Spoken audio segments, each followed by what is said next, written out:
You want to start off with Team USA. Their 1-2 record has made headlines every time another game has happened, namely because the first two were losses. Nigeria has defeated the U.S. by 3 points. Australia, a team that we know and have known for years now, is a true international competitor of Team U.S., was able to rout them in their second exhibition game. U.S. did get a win over Argentina, 108-80 in their most recent game. But I believe that those opening losses are the much bigger story here. Coach Popovich out there with Team USA, upset with the performance, I would say, to the point where Popovich had a verbal anger infused argument with a reporter after game two. That happened, and that's not very Coach Pop. So you could tell that he's frustrated out there with the performance. Going into this game against Argentina, how are you feeling about these opening losses for Team USA, Mike? Yeah, it's hard not to look down upon this team and be very disappointed with the product you've seen. I mean, you look at the team they have. I mean, Bradley Beal, Damian Lillard, Kevin Durant, Bam Adebayo. This is a team that should be really routing every team they face. I mean, they've got the talent. I think there's a lack of defense with this team. They have a lot of scorers, and they don't have a lot of guys who are ball stoppers. But then again, I don't think it really should matter. When you have a team of NBA All-Stars and you're going up against teams with a couple NBA players, maybe 5 or 6, and then maybe one NBA star at most, I mean, it really shouldn't be much of a competition. And to lose by 3 points to Nigeria and then to lose again, it's a lot of concerns for me. And at the end of the day, the USA will win the gold medal. That's not a concern, but you really have to think about this, that what's happening with this team that they're not able to perform. And I think a lot of it is the imbalance of scoring and defense and the inability for this team to coexist together. Regardless, I think they should beat these teams, but there's definitely a lack of chemistry and there is an imbalance between the offensive side and the defensive side. Spot on. Colin was telling us before we started our show tonight that the lack of an interior presence on Team USA saved Bam Adebayo, who we know is about 6'9". It was concerning to him. Now we know Team USA is going to be getting Devin Booker and Drew Holiday from this final series. I believe Chris Middleton might be going as well. I think there's one more player that hasn't reported yet, but Levine coming off the bench for them. Booker and Holiday, still yet to join the team. Obviously, a positive sign for Team USA. The biggest positive for me here, though, Mike, is, as a basketball fan, the fact that the product is improving. Nigeria has 7 active NBA players on their roster. I believe 6 played against Team US. I think that it's a positive sign to the game of basketball that these teams are able to beat the United States team. Australia, like I've mentioned, we know is a good squad, but a team like Nigeria, this is their 3rd straight Olympic appearance, being led by this is their first time, though, being led by an active NBA coach in Mike Brown.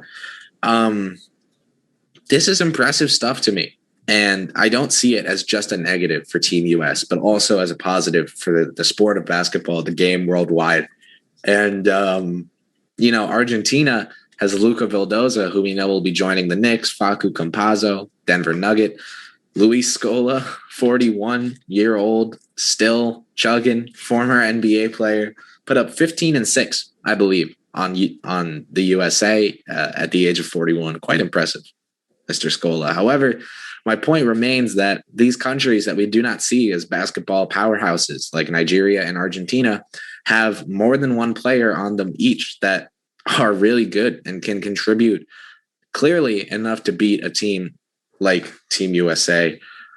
Now, in their win against Argentina, we saw Team USA kind of get themselves together. So I was watching the game, potentially in part because New York Knicks Luca Vildoza was part of that contest.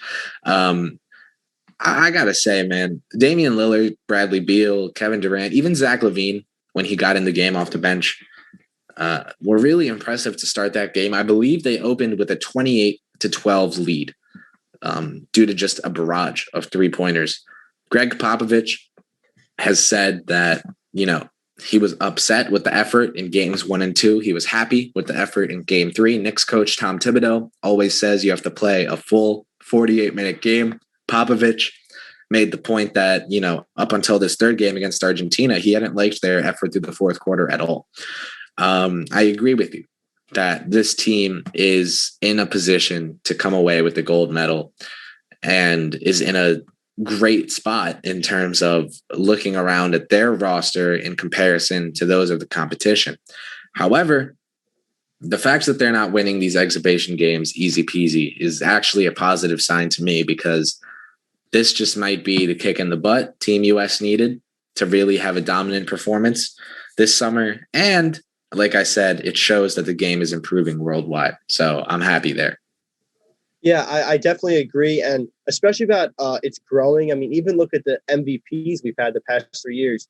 Giannis back-to-back, and then Nikola Jokic. So 3 foreign-born MVPs. And even the best player in the NBA, that's up for argument, but Luka Doncic also foreign-born. So I really like to see the game grow outside the United States. And it's going to make for a more competitive international basketball scene in the Olympics. And I think we all want to watch that as basketball fans.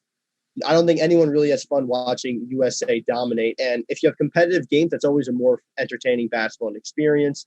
So I think that's really good for it. And I think by the time they get to Japan and this USA team will be on the same page and they'll be a lot better, I really don't see them losing this gold medal. But anything can happen. I really see if you give the ball to Damian Lillard and Kevin Durant and they can really carry you offensively, it's going to be hard for any team to compete with that. And on the defensive side, they're going to have to figure out what are the best schemes to stop the offensive threats. And Bam Adebayo is a very big key to them. He's probably their best defensive player on this team right now. And outside of that, there's going to be things they need to figure out. But if they can use Bam as a cornerstone, I think they'll figure out defensively and they'll have no problem when they get to the Olympics. I'm with you. I think that, as I mentioned earlier, decisions like picking Kevin Love over players available like Jeremy Grant or Julius Randle still don't sit well with me. But with the backcourt of potentially Damian Lillard and Bradley Beal with, Drew Holiday and Devin Booker coming off the bench there, that should do the job. Team US will be just fine. A lot of talent, a lot of fun to watch talent as well. Guys like Tatum, guys like Durant, just are always able to put on a show. I hope that the increased competition means that we get a gold medal game similar to that in 2008 against Spain. I've watched that game back in full. That was a great game. In my free time. Over quarantine, I watched that game in full. Because we were watching just about anything during quarantine. But I have to say that's one of the methods of entertainment that I chose, that Kobe Bryant and LeBron James, just what a spectacular duo to see share the court. I hope this year's U.S. team has a pairing that can have a similar impact, whether it be Lillard and Durant or Durant and Tatum on the wings. I'm excited to see what this team can accomplish. That is one thing special about the Olympics, just to see these players gel together. You just saying Kobe and LeBron, it brings back so many memories about watching those play together for Team USA. That's one reason alone to watch the Olympics and watch basketball Olympics, is watch players you never thought you would see on the same team share the court together. Absolutely. Bryant and James never, unfortunately for, I believe, them as competitors and definitely us as fans, never played against each other in a final series. But there was something about getting to see them face off in the All-Star game and share the court in the Olympic Games that was just special to me. I was always a big fan of Olympic Melo, Carmelo Anthony always getting to shine as, a third or fourth option instead of the first option he was on the Knicks. I'm a fan of Olympic ball.